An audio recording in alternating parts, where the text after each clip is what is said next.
You never know who you're going to find in Los Angeles. Our long-lost brother. In person. Chris Sims, in person. I told him I thought he was like 5'11". I didn't. I'm just playing around. I feel like I've seen you in person before. I never met you. Yes. I saw you from a distance. I've seen you at Super Bowls. Michael's kind of the same with you. Yeah. I know, but I've it's never. It's like jumping Jack Flash. It's the first time we've got to really get together. And I'm disappointed. I'm disappointed. You are disappointed? Why are you disappointed? Because I should be in the middle. I told you I like Oreo cookies. All right, let's do it. Come on. And that's what we should have done. Unhook me. You're going to unhook him live. Okay, fine. Hand him the mic.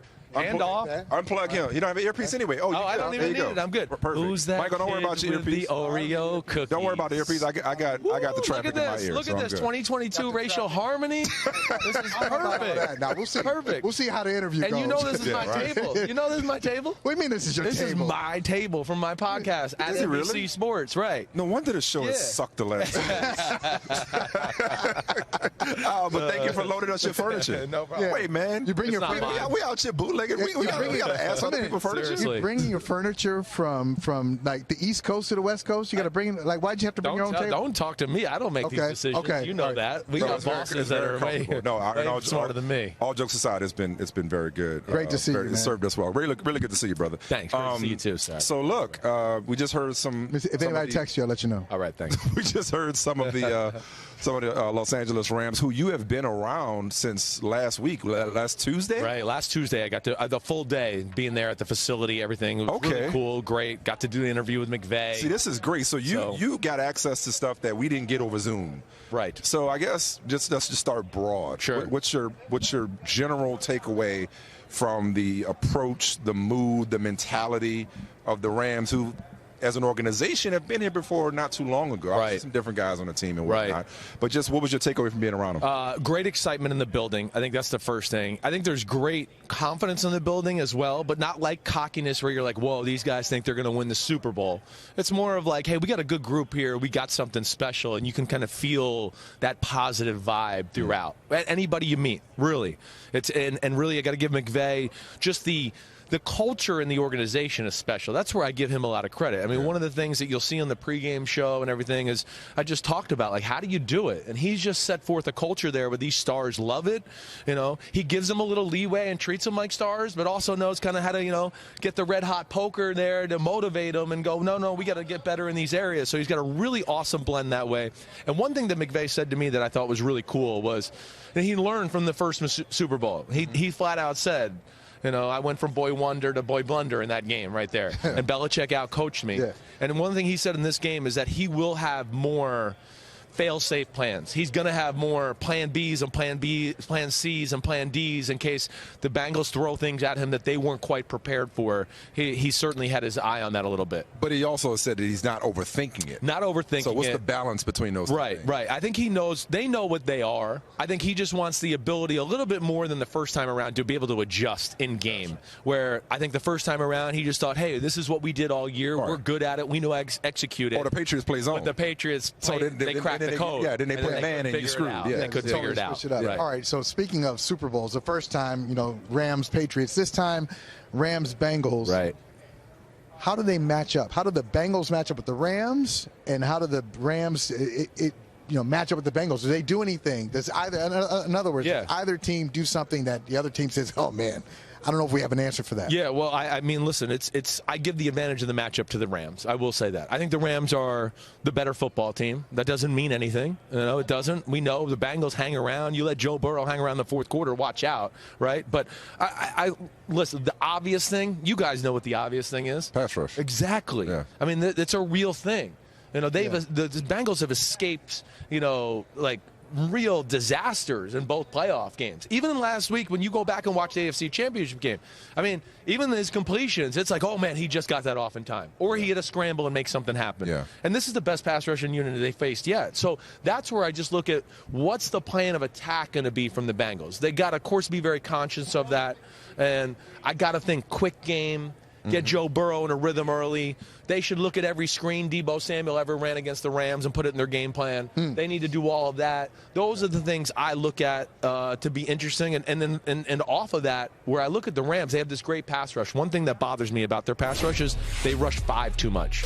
right? Yeah, then you got this unbelievable front four. Why are you wasting the extra guy? And I would be scared of that in this game to think, hey, Burrow's going to be smart. He know, oh, wait, 5 rushers, I'm going to get it out. Yeah. And now you don't have one extra guy in coverage in those little short areas. So that is something I look for in the game to kind of be a cool matchup. I know the Rams have been really strong against the run in the postseason, but I wonder if this is that guy's game. The last guy we just saw. This is a Joe Mixon game for Cincinnati. You got to think that a little bit.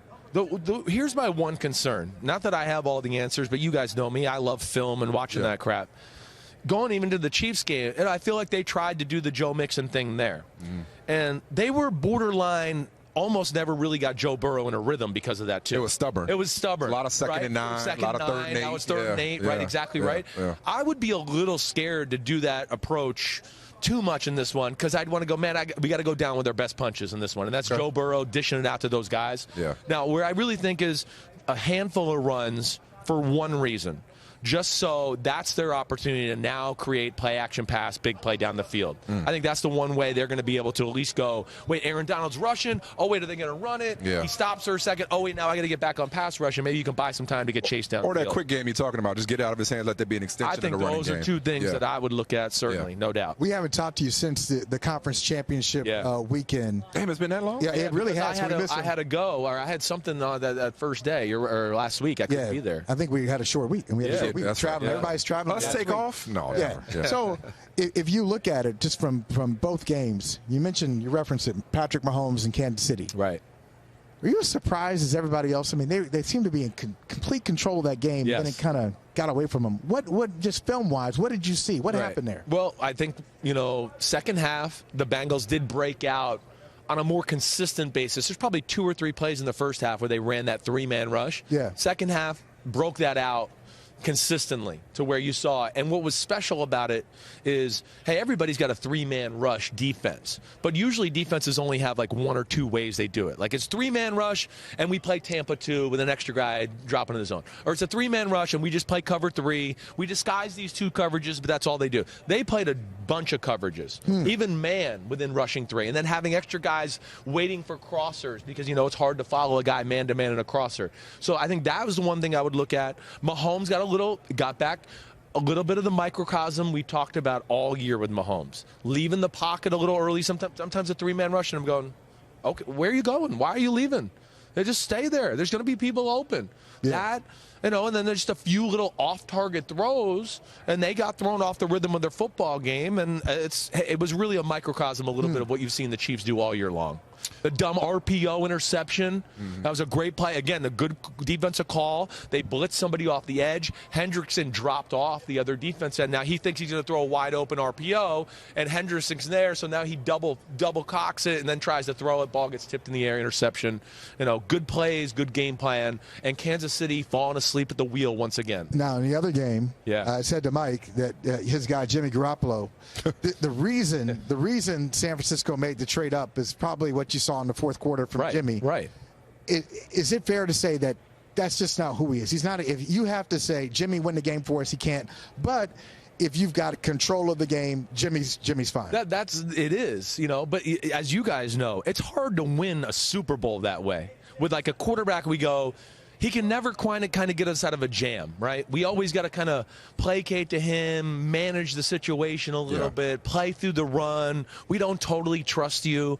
And to me, that certainly was a huge difference in the football game. I mean, Stafford threw an interception on the second drive right on the 4-yard line. But McVay, he's seen enough of Stafford, and this is one thing he said to me where he just goes, he doesn't blink. And I don't lose confidence just because he threw an interception. And he shouldn't. I mean, we talked about during the year, there were some games where we go, what the hell is he doing? How stupid is that? But then he'd drive him on a great clutch drive to win the game at the end. You go, damn, I thought it was about to fall apart, and he got it together. So, that game, yes, came down to that, certainly, and it was a different matchup. I look at the 2 NFC teams to be better than the 2 AFC teams. I'll just say that right off the bat. I do. I think team-wise, yes, the AFC has the quarterbacks.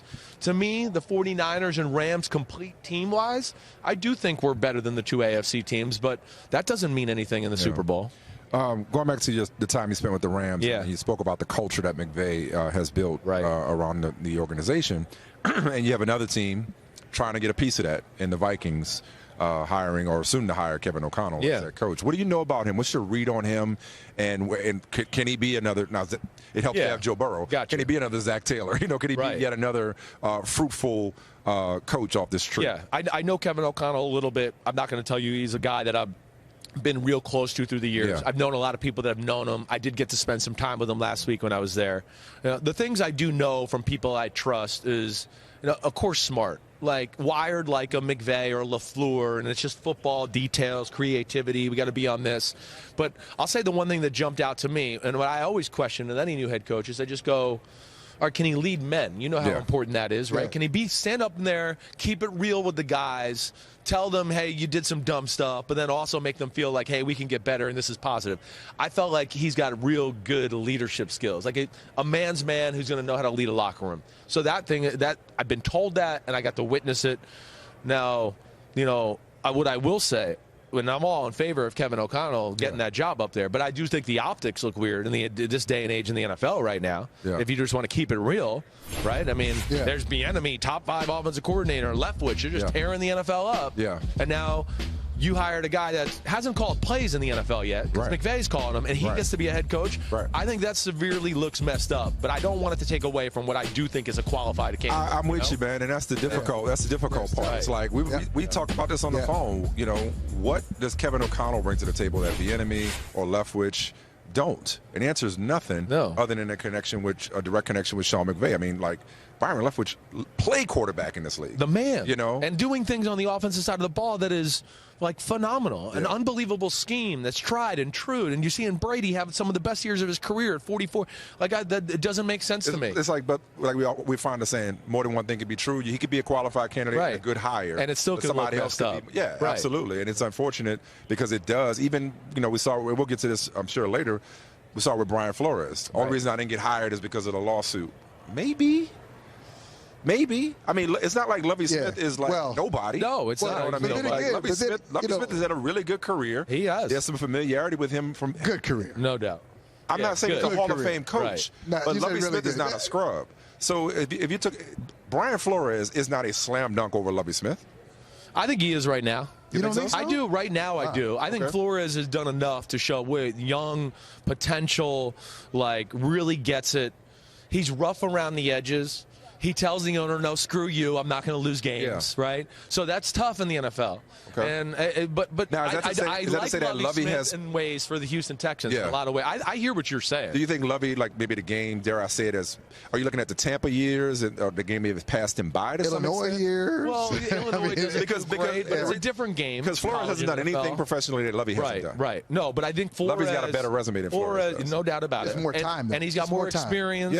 And he's certainly to an organization that's all over the place. He's a guy that's going to be able to stabilize things. That's where I love the Lovie aspect. No doubt about it. And I do think he's still a real good defensive coach. He understands NFL football. There's something to that. He can lead men like we talked about. But at the same time, I look at Flores and go, man, he does some stuff on defense that I go, man, the whole NFL is trying to go, I want to do that. How do I want to be Belichick? That's the guy. I just hate that it. I hate that it takes away from Lovie. That's all. I get As if he's not qualified. I get you. And it's not that he's not qualified. He's just not. Just doesn't excite the fan base, right? It's not impressive. Doesn't get that way. Would you say that? Would you say Lovie Smith as a coach? For that matter, as a coach? Well, like if you look at the people that were hired, who won the press conference other than maybe the Raiders getting McDaniels to come back? And maybe I like the Daboll Giants one. Daboll's a good hire. That's a really good. And that's another one. It's like, the Giants may have actually picked the guy that was the better fit, especially if they're trying to fix Daniel Jones. Right. The problem is there's always an excuse, always a reason, no doubt. Always a white guy that we thought was more qualified. But they kind of screwed it up too. I mean, maybe they shouldn't have screwed it up. It's like, oh, why are you taking attention from our guy? Well, we got these texts here. We can't pretend like we don't see the text. And that that Bill Belichick knew who was getting the job before Brian Flores did. We can't pretend that. So here's what I struggle with, though, guys. I struggle with the looking at it generally when every team's circumstances are different. So let's say that Belichick wouldn't have been mistaken, and that Belichick would have texted the right Brian to say you're the guy. Right. That's not a problem. We would not have if Brian Flores was the guy that they targeted. It's a problem, and yet but we just don't know about it. It is a problem. Might not know about it. But that's what my point, though. If Brian Flores was the guy that they targeted all along, and that same text, which never becomes public, and even though they went through a process and everybody else was going through an interview, but Brian Flores was the guy that they wanted, that's okay. But them wanting Daboll at the expense of Brian Flores is not because of the Rooney Rule. It's like there's the specifics, but then there's the what's the number now? Is it 13 coaches? Yeah. And, 11%. Right. Since the institution of the Rooney Rule have been black coaches. So it's the big picture, but then it's the specifics that you're like, well, wait a second, I could see why they did this. But there's always a why not when it comes to black coaches. There is. I don't disagree with you there. I'm with you 100%. I mean, first off, even going back to the Texans, I think they boxed themselves in the corner of like, what the hell did we do? Right. We're going to hire white Josh McCown, who's never coached football. That's who we really want. But, whoa, wait, we didn't realize we were going to get backlash. What? Like, what the hell are you thinking down there? That's what I want to say. You didn't think you were going to get backlash for that? Yeah. And then it was like, wait, we like Brian Flores. I worked with him. I'm Nick Caserio, right? I get that. But, wait, there's a lawsuit. That's a real issue. I believe Nick. Right. Cal was like, nah, player. I mean, probably something like it. And then, wait, last thing I just want to get into, because I think you brought up some good points. The NFL is deep-rooted in its whiteness. Yeah, man. I mean, period. I'm not trying to say that to be racial or not. It's a fact of the beast itself. Yeah. I mean, again, there's the world itself. You see so many, like, coaches, their families are involved. The nepotism the owners' kids are involved. The GM, his family's involved. Yeah. It's a closed work, like, again, it's an old world. I said it's like the wealth gap in the United States of America. It keeps compounding over years. And you got it, like, to Kevin O'Connell, I think that, again, more times than not, these teams who they talk to, the Bill Polians of the world, who, deeper rooted in, again, the whiteness, and I'm not trying to judge, I'm just giving examples here. Yeah. But, I think there's issues that way, and there's not enough trust in the owners, who are also white for the most part. Let's keep it real. All of them. And most of them, except for Shad Khan, if you look at their other businesses, probably have a ton of white people high up in their organizations where, again, I just don't know. The comfort level seems to be an issue. And there's not enough then for the black candidate to get support where, hey, let's take a guy like Rex Ryan, right? Rex Ryan's crazy, right? He was crazy, not your traditional head coach the way he acted. But I think because, again, his family being involved, he had enough people that could call an owner and go, he knows what he's doing. He's a little crazy, he's a little funny, whatever. He knows what he's doing. But when it comes to a black coach candidate, I don't always feel like they have that backing. Yeah, that's right. And that's one thing I hear about Bieniemy sometimes is, he's not political. He keeps it real. Like if some team asks him about his quarterback, he's like, no, I don't like him. And sometimes owners don't like that, right? And it's not that way, but he has that to me is the support system sometimes is off too behind the scenes. Yeah, I was going to ask you this. And by the way, I just want to say, if I went on one of these interviews, I'm going to bring my white friend along. I'm just going to bring my white friend along. Okay, you're not comfortable with me. How about my white buddy here? Okay, hey, come on. Let's talk to him. What does he mean by that? What does he mean? What am I supposed to say? But in all seriousness, okay, we talked earlier, and Brian Flores came out and said, hey, I would have been the coach if not for the lawsuit. Is it okay to be? Not a lot of people on our side of the street have been critical of Brian Flores. Is it okay to say that's true? I mean, I don't know if that's criticism, but yeah, it's true. If you didn't have the lawsuit, I'm glad he had the lawsuit. But isn't part of, he talked about the sacrifice. That was expected. Isn't that part of the sacrifice? Yeah, right. So is that necessarily breaking news to you or to It's not breaking news. I think it was on, if I may, not to trivialize, I think it was on brand. I think it was consistent with the lawsuit itself. Like the double standard, the lack of opportunity. Oh, and here's another one.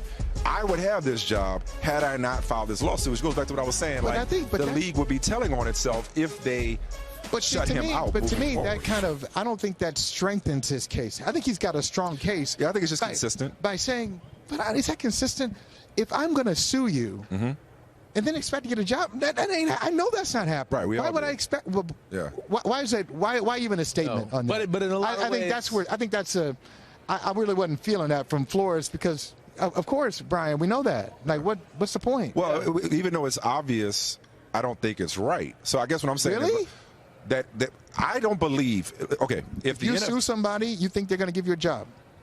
Sometimes you got to do the wrong thing for the right reasons, as the dude said in Good Times one time. When he sold the television for his family. Listen, good times. If the NFL, at least says, if Roger Goodell has kind of walked it back from the initial, we will defend this without merit, over the weekend he comes back and is like, okay, yeah, this is unacceptable. We have a problem. So if somebody, we're so at a loss for answers that they're giving draft picks to the team that developed a minority coach because somebody else did the best thing for their organization, so you get rewarded for it, right? Oh, it's messed up. So that's how desperate the league is for answers. So if Brian Flores isn't suing for trivial or nefarious reasons. He's suing to make this league better. He's suing because there's a problem that the league acknowledges.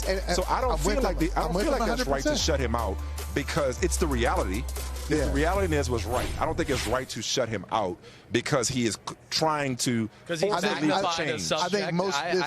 I think most businesses, even the progressive ones, and we know the NFL's not progressive. I think even the progressive ones would be like, okay, so you still think? How's this work? How's this supposed to work exactly? I still think he's going to get a job again, though. Really? I do, because I think there's so much limelight on it now, and the fact that it's like, I mean, what would I say? He's become the face of that, right? Yeah. And to me, it's going to look really bad on the NFL if, a guy that is extremely qualified to be a head coach and took the Dolphins to 2 winning seasons in a row for the first time in 20 years can't get back in the league because he went, wait, you have a problem with the thing that you've addressed that you said is a problem, and now you're mad at me because I said it's a problem. And want you to fix it a little bit better because teams are, again, asking Bill Belichick what I should do to hire for my team or doing things like that. All he did was put forth empirical data. Right. That's all he did. Right, exactly right. I mean, he didn't do anything I don't think any of us know. It's just he finally went full court press on it, and we're like, whoa, okay. Yeah, he came with it. Hey, we've been told we got to let you go because apparently you have better places to be. Damn, where are you going? Where are you going? Well,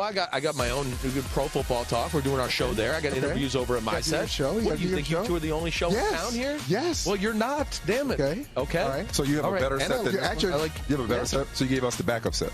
Yeah, we got a way better set. You're about to keep Morgan. You're gonna get us away. It's because he's black. It's because we're black.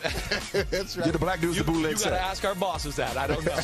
Telling you, man. Telling you. Maybe you should sue him. See where it goes.